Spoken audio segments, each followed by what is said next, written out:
Hello students, welcome back to OrganiChemVerse. Are you struggling to solve the JEE Advanced level question? Do you feel that you have studied everything but still you are not able to apply the concepts on solving questions? Then don't worry. In this video, I'm going to tell you how to solve the given question by applying the concepts what you have learned.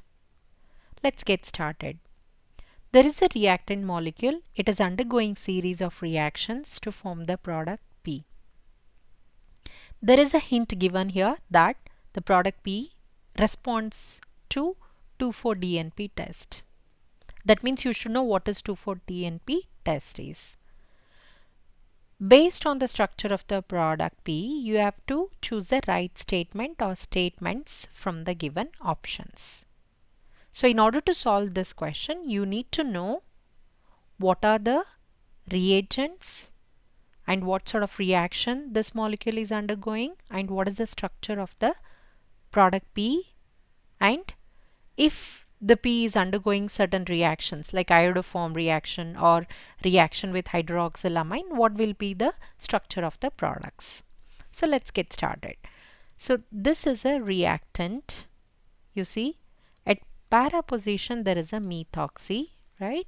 And here this is attached to a tertiary amine because there are two methyl here, right? And then you see this carbon is attached to a cyclopentane and there is a OH. It's a tertiary alcohol. When this is treated with methyl iodide, right? Since we have a tertiary amine, it's going to attack the methyl group and it's going to form a quaternary ammonium salt. So when it forms a quaternary ammonium salt, you need to remember that these salts can easily undergo elimination. What does that mean?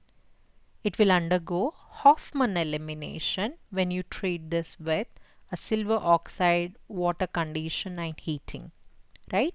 So Hofmann elimination will form an alkene. See here.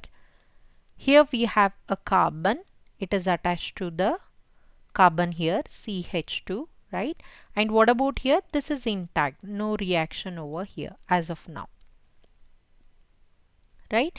So we know that in Hofmann elimination, we are going to get less substituted alkenes like this. Now, what is the next step? When this molecule, I'm going to rewrite this because you need to know how to write the next product. That means by the mechanism. So that's why I'm going to rewrite this. Okay. Now this is intact. So when it is treated with an acid, we know that alkenes are electron rich and it is going to take up the proton. So it is undergoing addition across the double bond. But which carbon it will go to? The hydrogen prefers to go to the carbon with more number of hydrogens. So that way it is going to form a carbocation over here, right? So this is the carbocation form. Now what is the driving force? Why this carbocation is formed? Because the formed carbocation is tertiary carbocation and we know tertiary carbocations are more stable, right? Now what should happen? The cyclopentane is not so stable due to ring strain in the molecule. Because in cyclohexane, there is a least ring strain, right? So cyclohexane is more stable than a cyclopentane. Therefore, it will undergo ring opening. What does that mean? So we have an alcohol here. Observe carefully. The bond will move back. That means it is forming carbonyl. That way, this carbon will become pentavalent. We know carbon cannot be pentavalent. What it does is it will undergo ring opening. This has to break the bond, therefore it will move over here. So how to write the structure? Look at this. The methoxy is intact here, right? So what about here? The CH3 is as it is. But at this position, right? So the bond is moving here. That means what? We can rewrite this like this. You can see it's going to form a 6-membered ring, including this carbon. 1, 2, 3, 4, 5, 6, like that. So I have to include this in the ring like this.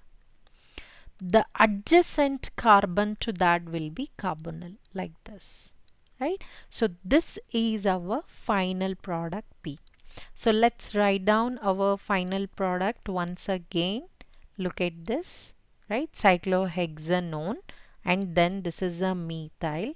What about here? It is attached to a benzene, which is in turn attached to methoxy.